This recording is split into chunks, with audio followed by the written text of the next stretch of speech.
welcome to Mind Mingle. Hey, thanks for having me today. I'm so glad when you can come and join Lenore and I on the podcast. Oh my gosh, I love you guys' podcast. All the topics are so great.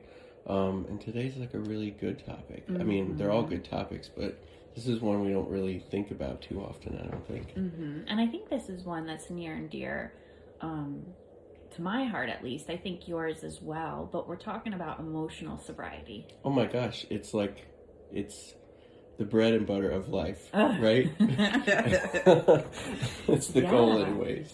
Yeah. So like taking a step back before we deep dive. So when people think about sobriety, they tend to think about that as like the removal of substances or maladaptive behaviors in their life.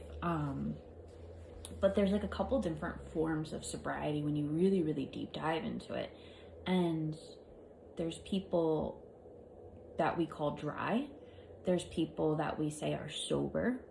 There's people that we say are in recovery. So there's a lot of different terminology that I think if you're not in the recovery world, you're like, what are they even talking about? Oh, definitely. I mean, I think especially as you get further into the recovery world, when you hear someone say, I'm sober, it's almost like, well, what does that mean for you? Because sobriety sometimes means I'm absent of something, right? But sometimes I think as it relates to emotional sobriety, we're not necessarily talking about absence of emotions. We're talking about absence of destructive characteristics and qualities, I think. Yes. Yeah. So the goal of emotional sobriety, and I'm laughing because this is going to be like my nirvana. I'm going to get this on my deathbed.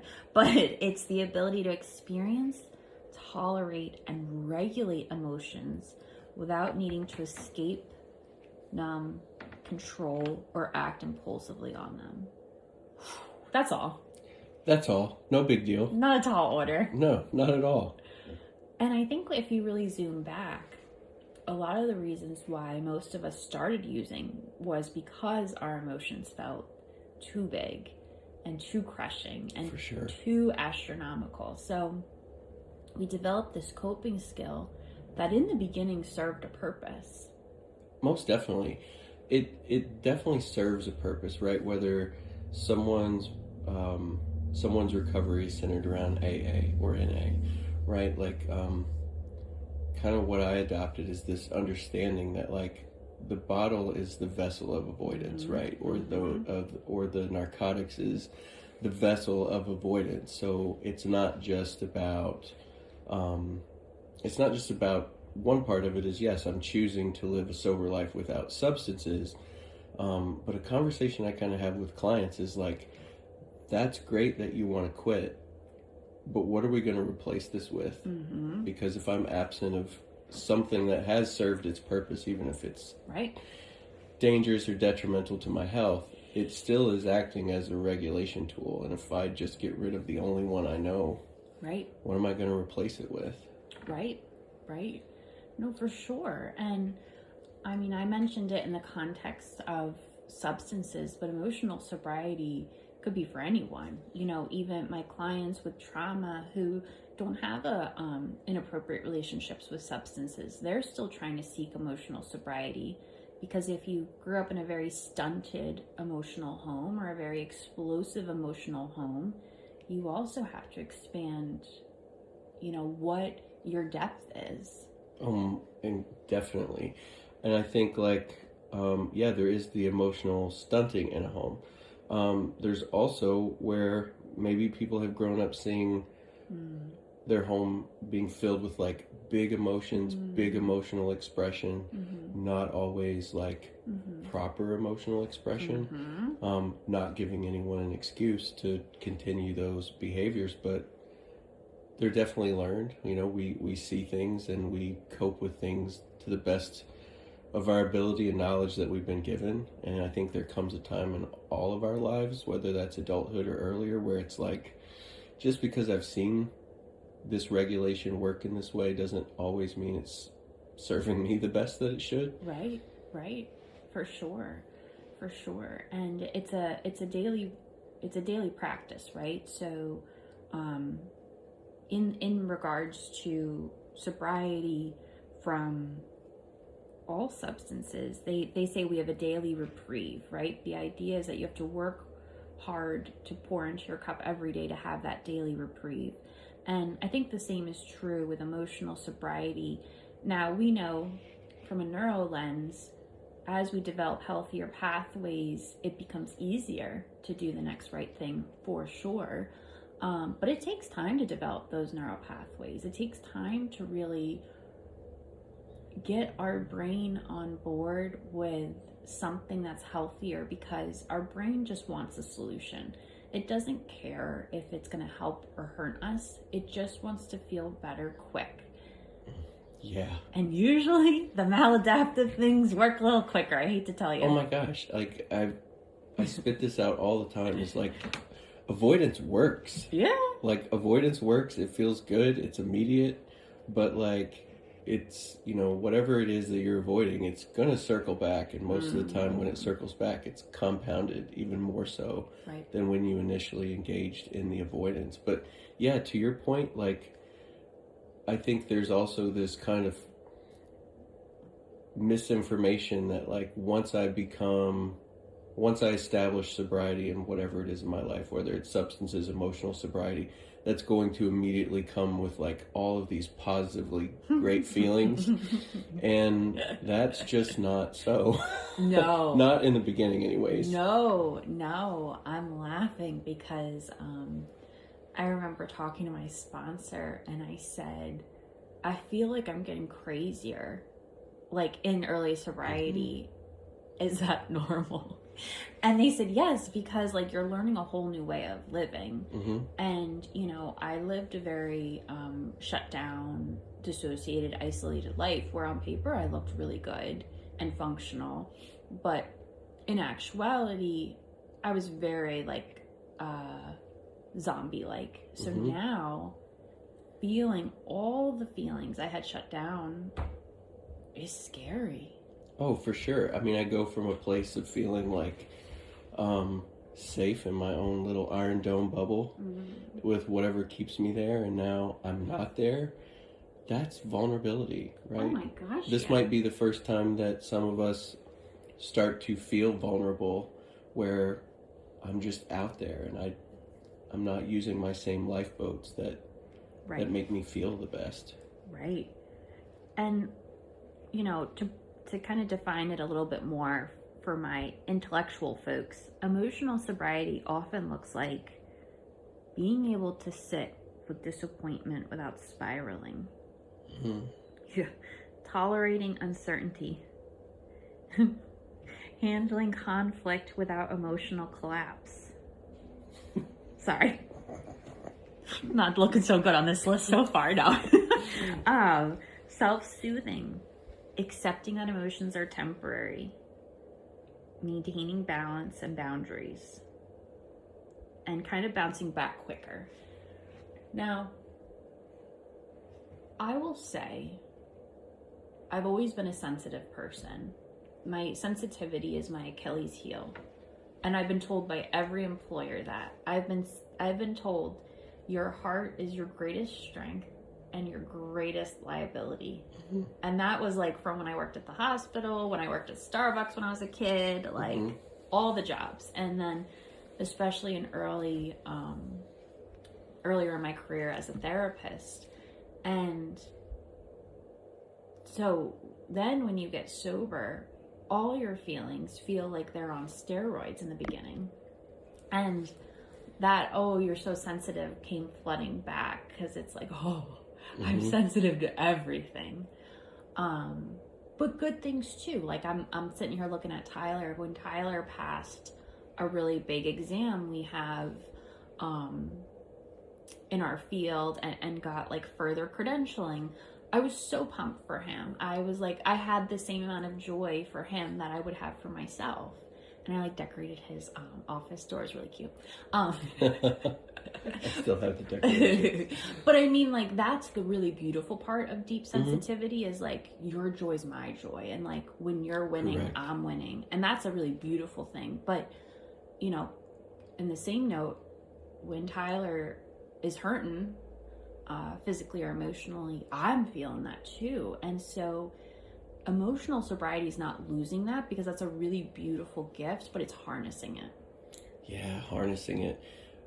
I hate to use the word boundaries as it relates to that, but like sometimes having boundaries for yourself, like if my goal is to offer support to the people I'm closest to, then can I really offer the best support to my close people if I'm drowning in their stuff with them? No. Right? So that's kind of hard. Yeah. That's kind of hard. Yeah. Someone has to be able to steer the ship. To the best they can, right? But it's true. It's true. It's like learning that balance, learning that that thing. And I think it's always a practice, you know. I think it ebbs and flows. And some days I have much better emotional sobriety than other days. And I think that's where we kind of want to do a daily inventory of, hey, where did I do good today? And where do I want to reel it in tomorrow? Most definitely. Perfection is not... I wish that word didn't even exist. It's like a mirage of a word. There is no perfection in anything that we decide to do for ourselves, whether it's sobriety, emotional sobriety, physically improving our health, like any of those things. It's not about perfection. I think it's about, what, consistency? Yeah, consistency.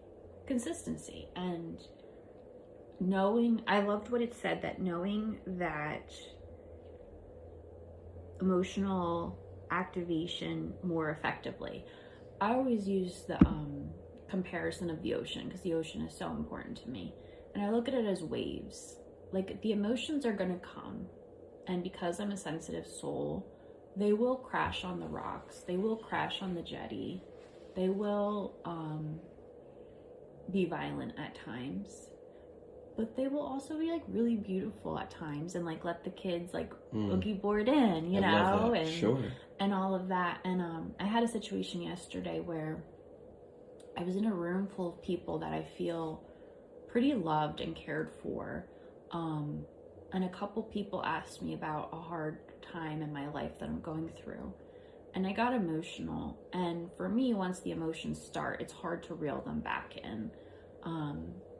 And so I started to panic, like this, you know, I have a meeting that's starting in a few minutes. I have to kind of lock this down. I have to get it together.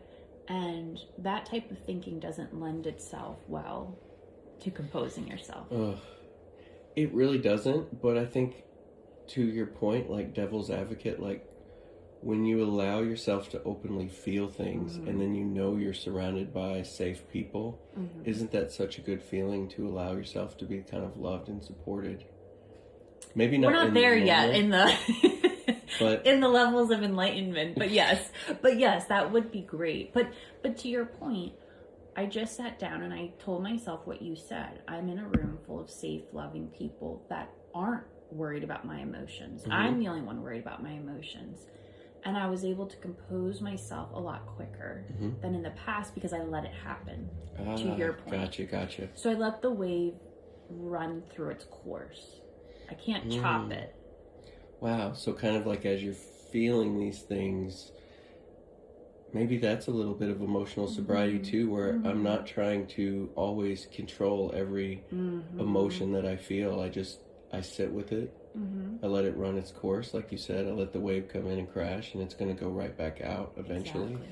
Exactly. And something I say to all my clients, and I actually said to my dad this weekend, he gave me the biggest eye roll ever, was, he's like, I shouldn't be agitated. And I said, you can't control how you feel. You can only control your behaviors. And he didn't like that. He gave me the eye roll. But I tell... Nobody likes that. I know, no one likes it. But I tell my clients that all the time because I think we hold shame or judgment around our feelings. Like, your feelings are the waves. They're coming. But it's the behavior, right? So if I'm worked up and I feel like an urgency to talk to Tyler, that's okay. But I'm responsible for the behavior to not like kick in his door and interrupt his session he's having with his client and being like, I need to talk to you. I would never. Wildly unprofessional. But, you know, in our brain sometimes we have that urgency of like, I want to talk to my best friend right now. Yeah, for sure. Yeah, that urgency of, I just did a podcast on rescue fantasies where it's not that no one's coming to save you, right? It's not that. But to your point about the neuro part, where our brain wants a path of least resistance. Like our brain is kind of like water in that way. It wants the path of least resistance that's going to bring me the quickest comfort, the quickest relief. And sometimes that's great. Like depending on what it is, sometimes that's what we need. But oftentimes, like that's when things get a little slippery. Yes. Like that quick immediacy. It's never worked well for me, let me tell you. I don't know that it really works well in the long run for any of us, but I know. I think like if there's people out there listening to this and they're like beating themselves up over it, like think about back to the time when we were like infants, like from sort of like a support attachment lens, like we had a good part of our life where our emotional stability was very much dependent upon the rescue of someone else. And then there becomes this transition somewhere in life where we start to wean off of this immediacy, right? I can't just cry anymore and someone's going to come and meet my needs. That's not to say we can't do that as adults and have that support, but by nature, I think we were designed from the very beginning of our lives to seek support and comfort through other people, through a pacifier, right? Like lots of those things. So, that's ingrained in us. Ooh. I love this imagery you just gave me. The pacifier is okay until a certain age developmentally, and then it wrecks our teeth. Yeah. And isn't that this truth about most coping strategies? Oh, totally. Never thought about it like that, but you're right on point. Like, it's okay until you hit a couple, like, the family attachment people are screaming the answer into the void right now, but it's like there's a certain age where as a kid you have to stop using a pacifier because it's going to really mess up your teeth permanently, and that's a hard transition when you start taking away passies. If you're in a little kid house where the passies get taken away, you are public enemy number one. Absolutely. But then once they get a little time to ride the wave, cry it out, self-soothe, they're all right. It's totally fine after that. And you and I are in our late 30s, early 40s. We haven't thought about a pacifier and I can't even tell you the last time I thought about one when I wasn't babysitting. Right, definitely. Not that kind of pacifier, but I think as me on the cusp of being 40, like there's lots of adult pacifiers out there, right? Where like lots of things can be the same kind of thing. Very interesting. Yeah, it's pretty wild when you start thinking about that process from being an infant. And we typically will change modalities of self-soothing, but we still kind of go back to something like that. Yeah, I could talk about this forever, but I think like if you're just getting a taste of what emotional sobriety is, maybe start with something simple. Like let's not overwhelm ourselves all at once. So start with a simple behavior that you want to implement. So maybe it is like just, for a week having an observation of like, what were my big feelings that came up? You were talking about an app the other day that's free. Oh my gosh, it is the greatest app. Number one, it's free. Number two, it's heavily rooted in science, but it's called How We Feel. And if you search on the App Store, it's like a little heart with like different like multiple colors. But yeah, How We Feel. What's really cool about it is like none of us really have precise emotional language. Like how many times do I say I feel I say I'm just upset today. Yeah. Well, what does that actually mean, right? So this app is really cool because you can do a daily check-in as many times a day as you want. You can check in, you can select emotions, and it gives you a definition of the emotion you're experiencing, which really helps kind of that mindfulness piece. But as you start to log and track your emotions every day, eventually it will show some analytics about yourself. That's cool. How did I feel based on the weather? How did I feel based on who I was with, where I was at, what I was doing? And something the app has helped me with is like, for some reason, Saturday nights, like don't really approach me with big new novel ideas to discuss in length because I'm not really a happy camper. No. Still working on the why. The app doesn't give you the why, but it does give you some insight about yourself. A nice little emotional blueprint, I guess. Yeah, I like that. I asked Tyler to bring that up because I know he does it. I'm old school. I do all that like in a little Mead notebook. You know, I like the feel of like pen to paper. I like the feel. And my handwriting, it changes based on my mood. It's kind of interesting. So that gives me a lot of insight too when I'm flipping back. But I'm glad Tyler brought up the app because I know a lot of people are much more technological and, you know, it's something, or we're always on our phones, right? So I could scroll out of TikTok and scroll onto that app, right? Could, you know, do whatever I need to do. But just start with that. Start noticing the waves, right? Because then that helps you develop what's high tide, what's low tide. Just like Tyler said, high tide Saturday night for him.